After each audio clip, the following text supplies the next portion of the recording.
আজি আমাৰ সকলোৰে বাবে এক গৌৰৱৰ দিন। যি ধৰণে বিহুৱে গিনিজ বুক অৱ ৱৰ্ল্ড ৰেকৰ্ডৰ জৰিয়তে বিশ্বৰ আগত পৰিচয় কৰিছিল আমাৰ এইখন অসমক, আজিৰ পৰা এটা বছৰ আগতে চাহ বাগিচাৰ লোকসকলে নিজৰ ঝুমুৰক পৃথিৱীৰ সন্মুখত পৰিচয় কৰাইছিল। আৰু আজি আমাৰ এইখন অসমতে আমাৰ বড়ো সমাজখনে বিশ্বৰ আগত চিনাকি কৰাবলৈ পাৰিলোঁ বাগুৰুম্বাৰ জৰিয়তে। নমস্কাৰ, এতিয়া মই আছোঁ বৰ্তমান সৰুসজাই ষ্টেডিয়ামত।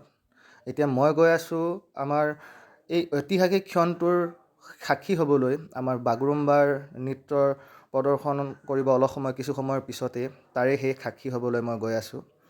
আজি আমি বড়োসকলে বহুত ডাঙৰ ইতিহাস লিখিলোঁ। 10,000 আমাৰ বড়ো যুৱক যুৱতীয়ে মিলি আমি আমাৰ গৌৰৱ বাগুৰুম্বা আমি পৰিৱেশন কৰিলোঁ পৃথিৱীৰ সন্মুখত।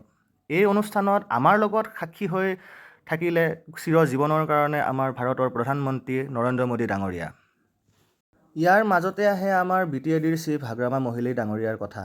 বাঘে যে তাক বুজাই দিলে তেখেতে খুব সহজ সৰলকৈ প্ৰধানমন্ত্ৰীৰ সন্মুখত 2003 চনৰ বড়ো পিছ একৰ্ড ছাইন কৰা আৰু 2020 চনৰ বড়ো একৰ্ড ছাইন কৰাৰ মনত পেলাই দিয়ে। কয় যে আজিও বহু ক্লজ ইমপ্লিমেণ্ট হোৱা নাই, অতি সোনকালে ইয়াৰ ওপৰত চিন্তা চৰ্চা কৰিব লাগে।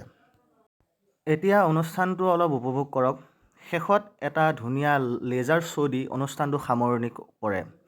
কিন্তু আমি সকলোৱে এক হ'বলৈ হ'ল, বাংলাদেশীক ভয় খুৱাবলৈ হ'ল। ধন্যবাদ।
বহুত বহুত ধন্যবাদ।